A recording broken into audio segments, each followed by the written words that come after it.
بسم اللہ الرحمن الرحیم۔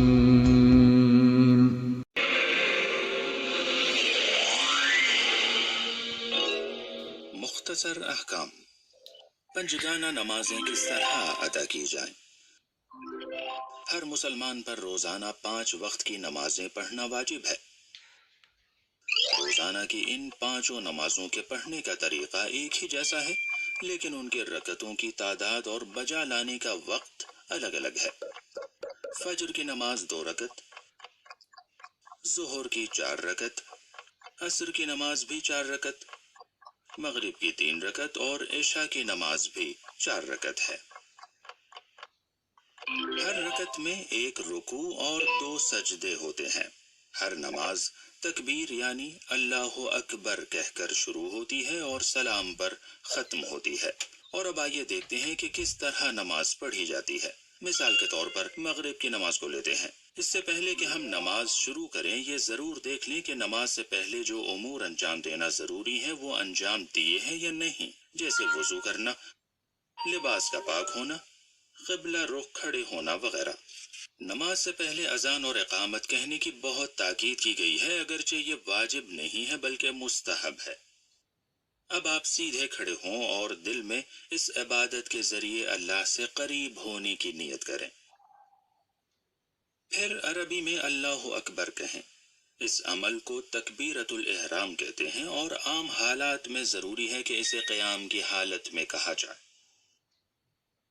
تکبیرۃ الاحرام کے ساتھ ہی آپ کی نماز شروع ہو جاتی ہے، اور اگر اس کے بعد افعال نماز کے علاوہ کوئی اور کام آپ نے انجام دیا تو آپ کی نماز باطل ہو جاتی ہے۔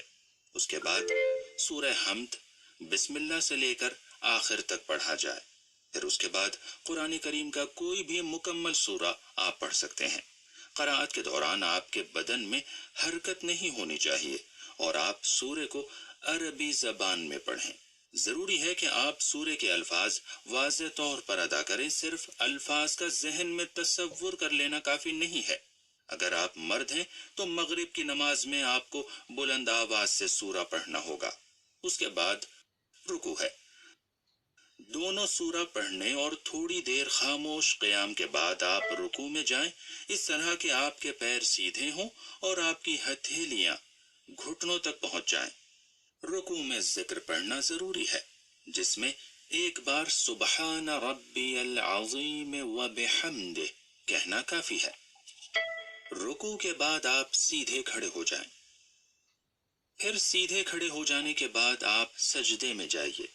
سجدے کی حالت میں اپنی پیشانی کو زمین پر یا ایسی چیز پر رکھیں جس پر سجدہ کرنا صحیح ہو۔ ساتھ ساتھ دونوں ہاتھ کی ہتھیلیاں، دونوں گھٹنے اور دونوں پیروں کے انگوٹھے زمین پر ہونے چاہیے، اور سجدے میں جا کر ایک بار سبحان ربی الاعلی وبحمدہ کہنا آپ کے لیے کافی ہے۔ پھر آپ سجدے سے سر اٹھائیے اور سیدھے بیٹھ جائیے۔ پھر اس کے بعد دوسرے سجدے میں جائیے، بالکل پہلے سجدے کی طرح۔ یہ یاد رہے کہ ہر رکعت میں آپ کو 2 سجدے انجام دینے ہیں۔ اب سوال یہ کہ کیا میں ہر چیز پر سجدہ کر سکتا ہوں؟ نہیں، ہر چیز پر نہیں۔ سجدہ ایسی چیزوں پر ہوگا جو زمین سے ہوں، یا زمین سے اگنے والے ان پودوں یا پتیوں پر ہوگا جو کھانے اور پہننے کے استعمال میں نہیں آتی۔ لہٰذا آپ مٹی، ریت، پتھر، کنکریٹ، لکڑی، درخت کی نہ کھائی جانے والی پتیوں، یہاں تک کہ ایسے سادے کاغذ پر جو خالص لکڑی سے بنایا گیا ہو سجدہ کر سکتے ہیں۔ ویسے بہتر یہ ہے کہ مٹی پر سجدہ کیا جائے، اور اس میں بھی تربت حسینی پر سجدہ کرنا مستحب ہے، جو کہ امام حسین علیہ السلام کی قبر اطہر سے لی جاتی ہے۔ یاد رہے کہ سجدہ صرف زمین اور ان پودوں پر ہو سکتا ہے جو کھائے یا پہنے نہیں جاتے۔ اب پہلی رکعت کے لیے سجدوں کے بعد آپ تھوڑا بیٹھیں اور اس کے بعد دوسری رکعت کو انجام دینے کے لیے کھڑے ہو جائیں، بالکل ویسے ہی جیسے پہلی رکعت پڑھی تھی۔ سورہ حمد اور دوسرا سورہ پڑھنے کے بعد رکوع میں جانے سے پہلے مستحب ہے کہ قنوت پڑھا جائے، یعنی اپنا ہاتھ دعا کے لیے اٹھائیں اور کوئی دعا کریں جو آپ چاہتے ہیں۔ قنوت کے بعد رکوع اور سجدوں کو ویسے ہی بجا لائیں جیسے پہلے انجام دیا تھا۔ دوسرے سجدے کے بعد تشہد پڑھنے کے لیے بیٹھنا ضروری ہے. یہ تشہد دوسری رکعت کے آخر میں پڑھنا واجب ہے. تشہد میں ہمیں کیا کہنا ہے؟ تشہد میں کہیں اشہد ان لا الہ الا اللہ وحدہ لا شریک لہ واشہد ان محمدا عبدہ ورسولہ اللہم صل علی محمد وآل محمد. تشہد پڑھتے وقت سیدھے بیٹھے رہیں. اس کے بعد نماز مغرب کی تیسری اور آخری رکعت کے لیے کھڑے ہو جائیں، جس میں آپ کو آہستہ آواز میں سورہ حمد یا 3 بار تسبیحات 4 پڑھنی ہوں گی، جیسے سبحان اللہ والحمد للہ ولا الہ الا اللہ. اس کے بعد بتائے گئے طریقے کے مطابق رکوع اور 2 سجدے بجا لائیں، پھر بیٹھ جائیں اور ایک بار پھر سے تشہد پڑھیں اور اس کے بعد سلام پڑھیں، یعنی السلام علیک ایہا النبی ورحمۃ اللہ وبرکاتہ، السلام علینا وعلی عباد اللہ الصالحین، السلام علیکم ورحمۃ اللہ وبرکاتہ. اور اس کے ساتھ ہی آپ کی مغرب کی نماز ختم ہو جاتی ہے. دوسری روزانہ کی نمازیں بھی ایسے ہی پڑھی جاتی ہیں، لیکن فرق صرف ان کی رکعتوں میں ہوتا ہے.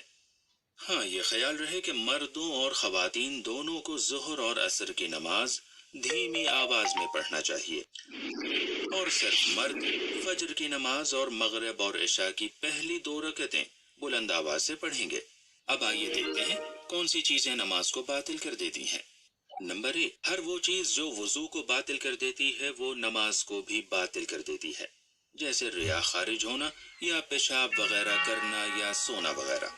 نمبر 2، نماز کے ارکان میں کسی چیز کو جان بوجھ کر یا بھولے سے کم یا زیادہ کرنا. یاد رکھیے کہ آپ کی نماز کے ارکان 5 ہیں: نیت، تکبیرۃ الاحرام اور رکوع میں جانے سے پہلے 1 لمحہ کھڑے ہونا، رکوع اور 2 سجدے. نمبر 3، جان بوجھ کر قبلے سے رخ موڑ لینے سے نماز ٹوٹ جاتی ہے اور باطل ہو جاتی ہے. نمبر 4، عمدن ہاتھ باندھ کر نماز پڑھنا.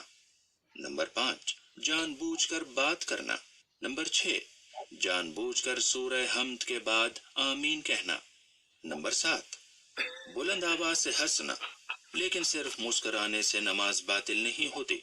نمبر 8، مادی اور دنیاوی مسائل کے لیے گریہ کرنا. نمبر 9، نماز کی حالت میں کھانا پینا. خدا قبول فرمائے.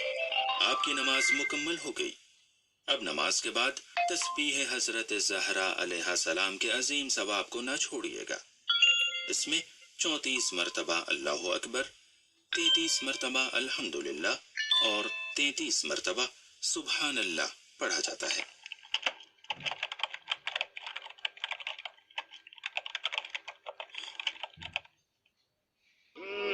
ویڈیو کو اپنے دوستوں کے ساتھ ضرور شیئر کیجیے گا اور اس ویڈیو میں کمنٹ کر کے ہمیں لازمی طور پر بتائیے گا کہ آنے والے وقت میں آپ کس طرح کی ویڈیوز دیکھنا پسند کرتے ہیں.